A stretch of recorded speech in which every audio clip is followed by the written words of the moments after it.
નમસ્કાર સજ્જનો, સ્વાગત છે આપનું. તો સજ્જનો, મહાત્મા ગાંધીજીએ તેમની આત્મકથા સત્યના પ્રયોગમાં 22મું પ્રકરણ લખ્યું છે, નારાયણ હેમચંદ્ર. તો આગળના પ્રકરણમાં આપણે જાણી ગયા છીએ કે ગાંધીજી જ્યારે આ પ્રકરણ લખી રહ્યા છે ત્યારે જે વિલાયતમાં અભ્યાસ કરતા હતા તેની યાદ લખી રહ્યા છે. તો પ્રકરણ છે, આ જ અરસામાં સ્વનારાયણ હેમચંદ્ર વિલાયતમાં આવ્યા હતા. લેખક તરીકે એમનું નામ મેં સાંભળ્યું હતું. તેમને હું નેશનલ ઇન્ડિયન એસોસિએશન વાળા મિસ મેનિંગને ત્યાં મળ્યો. મિસ મેનિંગ જાણતા હતા કે મને બધાની સાથે ભળતા નહોતું આવડતું. હું તેમને ત્યાં જતો ત્યારે મૂંગા મોઢે બેઠો રહેતો અને કોઈ બોલાવે તો બોલું. તેમણે નારાયણ હેમચંદ્રની ઓળખાણ કરાવી મને. નારાયણ હેમચંદ્રજીને અંગ્રેજી નહોતું આવડતું. તેમનો પોશાક વિચિત્ર હતો. બેડોળ પાટલું પહેર્યું હતું, ઉપર ચોળાઈ ગયેલો કાટલો મહેલો અને બદામી રંગનો કોટ. નેકટાઈ કે કોલર પહેર્યા જ નહોતા. કોટ પારસી ઘાટનો પણ ડોળ વિનાનો હતો. માથે ફૂમતાવાળી ઊનની ગૂંથેલી ટોપી, તેમને લાંબી દાઢી રાખી હતી. કદ એકવડિયું, ઠીંગણું કહીએ તો ચાલે. મોં ઉપર શીળીના ડાઘ હતા. ચહેરો ગોળ, નાક નહીં અણીદાર કે નહીં ચીબું, દાઢી ઉપર હાથ ફેર્યા કરે એમને. બધા ફૂલ ફટાક લોકો વચ્ચે નારાયણ હેમચંદ્ર વિચિત્ર લાગતા હતા અને બધાથી નોખા પડી જતા હતા.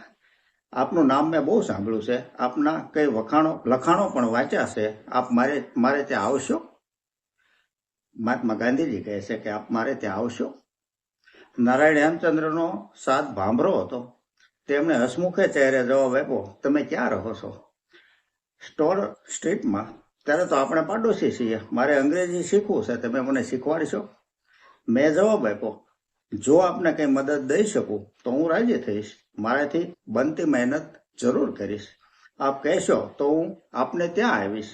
ના, હું જ તમારે ત્યાં આવીશ. મારી કને પાઠશાળા છે, તે હું લેતો આવીશ. અમે વખત મુકરર કર્યો, એટલે કે ટાઈમ નક્કી કર્યો. અમારી વચ્ચે ભારે સ્નેહની ગાંઠ બંધાય. નારાયણ હેમચંદ્રને વ્યાકરણ મુદ્દલ નહોતું આવડતું. ઘોડો પ્રિયાપદ કહે અને દોડવું નામ બને. આવા વિનોદી દાખલા તો મને કેટલાય યાદ છે.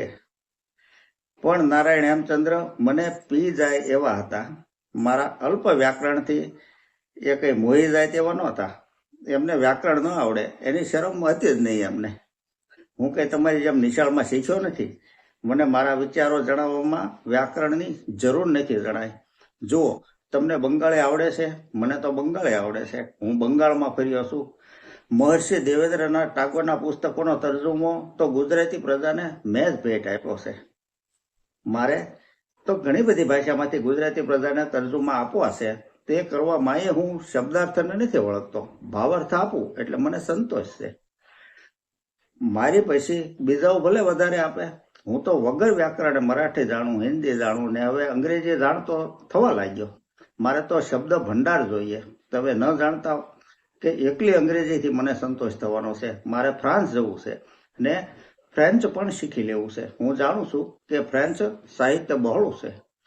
બનશે તો જર્મની પણ જઈશ ને જર્મન શીખી લઈશ. આમ નારાયણ હેમચંદ્રની ધારા ચાલતી જ રહી. ભાષાઓ જાણવાનો ને મુસાફરી કરવાનો તેમનો લોભ અપાર હતો. ત્યારે તમે અમેરિકા તો જવાના જ, જરૂર. એ નવી દુનિયા જોયા વિના હું પાછો નહીં જાઉં. પણ તમારી પાસે એટલા બધા પૈસા ક્યાં છે? મારા પૈસાનું શું કામ છે? મારે ક્યાં તમારી જેવી ટાપટીપ કરવી છે? મારે ખાવું કેટલું ને પહેરવું કેટલું? મારા પુસ્તકોમાંથી મને કંઈક મળે છે અને થોડું મિત્રો આપે છે, તે બસ થઈ જાય છે. હું તો બધે ત્રીજા વર્ગમાં જનારો રહ્યો. અમેરિકા ડેકમાં જઈશ. નારાયણ હેમચંદ્રની સાદાઈ તેમની પોતાની હતી. તેમની નિખાલસતા પણ એટલી જ હતી. અભિમાનનું તો નામ જ નહોતું. પોતાની લેખક તરીકેની શક્તિ વિશે કોઈએ તેમના કરતાં પણ વધારે જોઈએ, તેના કરતાં પણ વધારે વિશ્વાસ હતો. અમે રોજ મળતા. અમારી વચ્ચે વિચાર તેમજ આચારનું સાયમાં ઠીક હતું. બંને અન્નાહાર કરનારા હતા. બપોરના ઘણી વેળા સાથે જમીએ. આ મારો અઠવાડિયાના 17 શિલિંગમાં રહેવાનો જે સ્વયંપાક કરવાનો કાળ હતો. હું કોઈ વેળા તેમની કોટડીએ જાઉં ને કોઈ વેળા મારી કોટડીએ તેઓ આવે. હું અંગ્રેજી ઢબની રસોઈ કરું તેમને દેશી ઢબ વિના સંતોષ ન મળે. દાળ જોઈ એ જ હું ગાજર ઇત્યાદિનો સૂપ બનાવું, તેથી મારી દયા ખાય. તેમણે મગ ક્યાંકથી શોધી કાઢ્યા હતા. એક દિવસ મારે સારું મગ રાંધીને લાવ્યા ને મેં અત્યંત સ્વાદથી ખાધા. પછી તો અમારે આવી આપલે કરવાનો વહેવાર ચાલ્યો. હું મારી વાનગી તેમને ચખાડું ને તે મને તેમની વાનગી ચખાડે. આ સમયે કાર્ડિનલ મેનિંગનું નામ સૌના મુખે હતું. ગોદીના મજૂરોની હડતાલ હતી. જ્હોન બર્ન્સ અને કાર્ડિનલ મેનિંગના પ્રયત્નથી હડતાલ વહેલી બંધ થઈ. કાર્ડિનલ મેનિંગની સાદાઈ વિશે ડિઝરાયેલીએ લખ્યું હતું, તે મેં નારાયણ હેમચંદ્રને સંભળાવ્યું. ત્યારે મારે તો એ સાધુ પુરુષને મળવું જોઈએ. એ તો બહુ મોટા માણસ રહ્યા, તમને કેમ મળશે?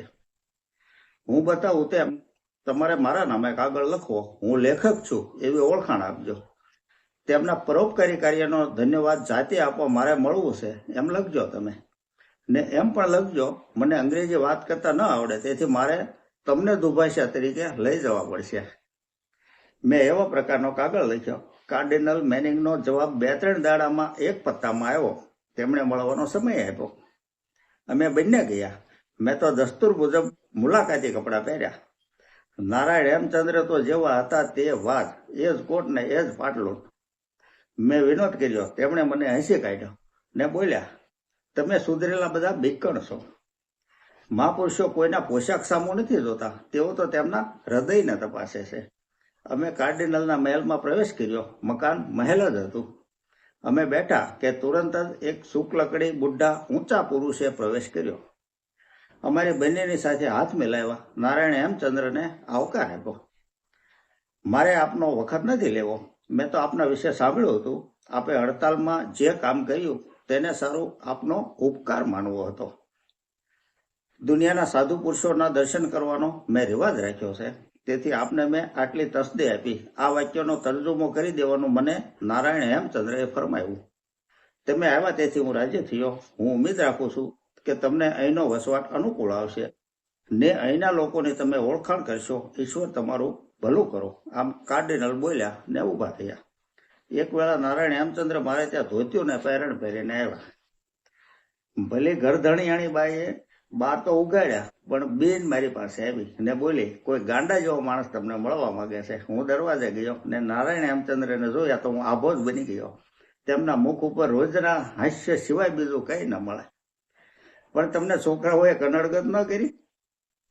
મારી પાછળ દોડતા તો હતા, પણ મેં કાંઈ ધ્યાન ન આપ્યું એટલે એવો શાંત થઈ ગયા, એવો જવાબ એમણે આપ્યો. નારાયણ હેમચંદ્ર થોડા માસ વિલાયતમાં રહી પારીસ ગયા. ત્યાં ફ્રેન્ચ અભ્યાસ આદર્યો ને ફ્રેન્ચ પુસ્તકોમાં તર્જુમા શરૂ કર્યા. તેમનો તર્જુમો તપાસવા પૂરતું ફ્રેન્ચ મને આવડતું હતું, તેથી તે જોઈ જવા કહ્યું. મેં જોયું કે તે તર્જુમો નહોતો, પણ કેવળ ભાવાર્થ હતો. છેવટે તેમણે અમેરિકા જવાનો પોતાનો નિશ્ચય બહાર પાડ્યો. મુસીબતે ડેકની કે 3જા વર્ગની ટિકિટ મેળવી શક્યા. અમેરિકામાં તેમને ધોતિયું પહેરીને નીકળ્યા અને સારું અસભ્ય પોશાક પહેર્યાના તહોમત ઉપર પકડવામાં આવ્યા હતા. મારું સ્મરણ એવું છે કે પાછળથી તે છૂટી ગયા હતા. તો સજ્જનો, નારાયણ હેમચંદ્રનું પ્રકરણ મહાત્મા ગાંધીજી આ રીતે લખ્યું છે સત્યના પ્રયોગમાં, પોતાની આત્મકથામાં. આ પ્રકરણ એ પૂરું કરે છે મહાત્મા ગાંધી. હવે પછી મળશું આગળના પ્રકરણમાં. ત્યાં સુધી નમસ્કાર.